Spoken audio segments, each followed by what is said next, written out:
All right, today we're talking about pushing. So pushing for labor and delivery, trying to get that baby out. This is one of the things that I'll talk to patients about during those prenatal labor and delivery prep visits. What is our body supposed to do to get a baby out? Our pelvic floor's job is just to relax and get out of the way. Our uterus ideally is doing a lot of the pushing, but a lot of times we're either coached to push or, you know, when you feel those contractions, you are pushing along with it. And so figuring out how to coordinate your body to relax your pelvic floor, but also generate force through your core to get that baby out is a question mark sometimes. And I think tight pelvic floor, but also like not really knowing what it feels like and what you should be doing when you're pushing are some of the things that can delay and stall labor once we get to that pushing phase. So let's review. Diaphragm, pelvic floor move like a piston system. So when you inhale, diaphragm drops, pelvic floor drops. That's how we kind of inherently or generally when I'm teaching people, that's how we relax pelvic floor is on that inhale. On that exhale, diaphragm lifts, pelvic floor lifts. We're using that exhale to find core stability and strength.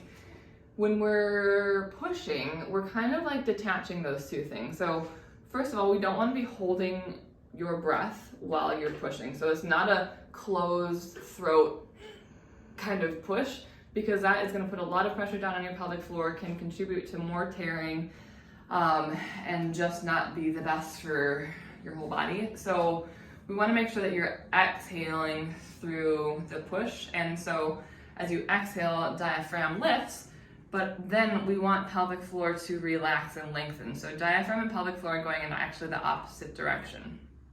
So I'll teach people what I call a J breath. So usually when I'm coaching that like core activation is exhale, pelvic floor lift. I call it a candle breath, where we're generating force from the bottom up and thinking about a lift sort of engagement from the bottom up.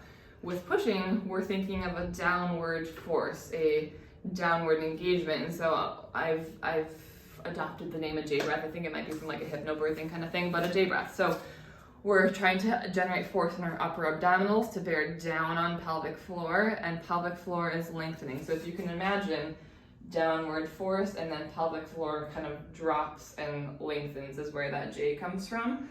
So a lot of times in the clinic, I'll assess people's pelvic floor internally, vaginally, to feel what's going on, and so I can coach them a little bit better on what they're doing. But at home, two places that are really good to practice this. First of all, I'm gonna get this ball over here. On a big exercise ball can be nice, because when you sit on that ball, the ball ends up kind of like putting some upward pressure on your pelvic floor.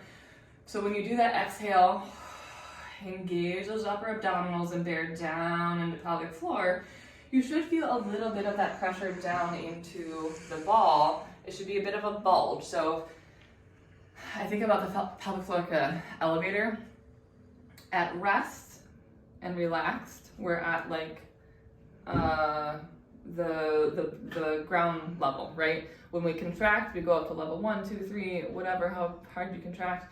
We go back down to ground level to neutral, but when we bear down or we're pushing, we're like bearing down to that basement level. So we're dropping beyond ground floor. So when you're using that J breath and bearing down, we're thinking about bearing down, relaxing pelvic floor, bearing down, and going down to that ground level. So practice on the ball or practice on the toilet. Like, it's the exact same motion that you're using when you're pooping, honestly.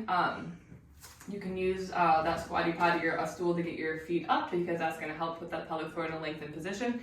And just try to think of the mechanics of engage upper abdominals, exhale through the pushing, relax your pelvic floor, let the poop out, just like you let a baby out. So that's what we're thinking with pushing.